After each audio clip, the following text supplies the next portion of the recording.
തിരുവനന്തപുരത്ത് ഒരു ചെറുപ്പക്കാരൻ 5 പേരെയാണ് പ്രിയപ്പെട്ടവരെ ഇന്നലെ വെട്ടിക്കൊന്നത് എങ്കിൽ കോഴിക്കോട്ട് സ്വന്തം ഉമ്മയെ അറുത്തു കൊന്നതും നമ്മുടെ സമുദായത്തിന്റെ പേരും ബാനറുമുള്ളൊരു ചെറുപ്പക്കാരനാണ് എങ്കിൽ ലഹരിക്കും മദ്യത്തിനും മയക്കുമരുന്നുകൾക്കുമൊക്കെ നമ്മുടെ സമൂഹം അടിമപ്പെട്ടുപോയിരിക്കുകയാണ്.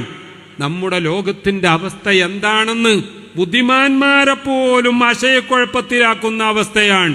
തീർച്ചയായിട്ടും പള്ളികളുടെ ഇമാമുമാരുടെ, ഖതീബുമാരുടെ, ഉസ്താദുമാരുടെ, മുഅല്ലിമീങ്ങളുടെ, വഅള് പറയുന്നവരുടെ, പ്രസംഗകരുടെ, പ്രഭാഷകരുടെ എല്ലാം ഉത്തരവാദിത്വം ഏത് കാലത്തെക്കാളും വർദ്ധിച്ചിരിക്കുകയാണ്. ഈ ഉമ്മത്തിന് മെഹ്റാബിൽ നിന്ന് വഴികാട്ടാൻ അല്ലാഹു സുബ്ഹാനഹു വ തആല നമുക്ക് അവസരം നൽകിയിരിക്കുകയാണ്. പ്രിയപ്പെട്ടവരെ, പള്ളിയിൽ നമ്മൾ ഉപയോഗിക്കുന്ന മൈക്ക് അതിന് പ്രത്യേക പെർമിഷൻ വാങ്ങേണ്ടതില്ല.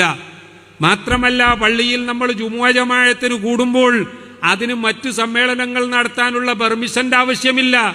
അവിടെ വേണ്ടത് നല്ലൊരു ഇമാമും ആ ജനങ്ങളെ മനസ്സിലാക്കിക്കൊണ്ട് സംസാരിക്കാൻ പറ്റുന്ന കഴിവുള്ള ഖതീബും ഒക്കെയാണ് വേണ്ടത്. അവരെയൊക്കെ സപ്പോർട്ട് ചെയ്യുന്ന നാട്ടുകാരുമാണ് വേണ്ടത്. ഇമാമിനെ പുറത്താക്കാൻ എന്ത് മാർഗമുണ്ട് എന്ന് ചിന്തിക്കുന്നതിന് പകരം ആ ഇമാമിനെ നമുക്ക് ഈ നാട്ടിൽ എത്രമാത്രം ഉപയോഗപ്പെടുത്താം എന്ന് ചിന്തിക്കുന്ന കമ്മിറ്റിക്കാരാകണം. ആ രീതിയിൽ മുന്നോട്ട് പോയാൽ തീർച്ചയായിട്ടും നമ്മുടെ പള്ളികൾ നഷ്ടപ്പെട്ട പ്രതാപം തിരിച്ചു പിടിക്കുക തന്നെ ചെയ്യും.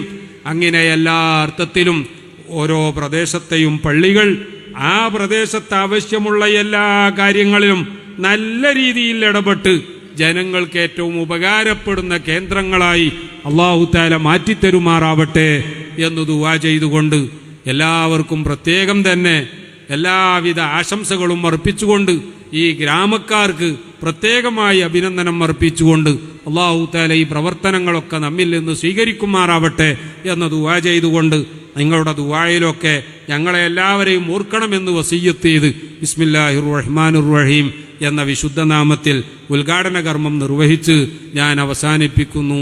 അസ്സലാമു അലൈക്കും വറഹ്മത്തുള്ളാഹി വബറകാതുഹു.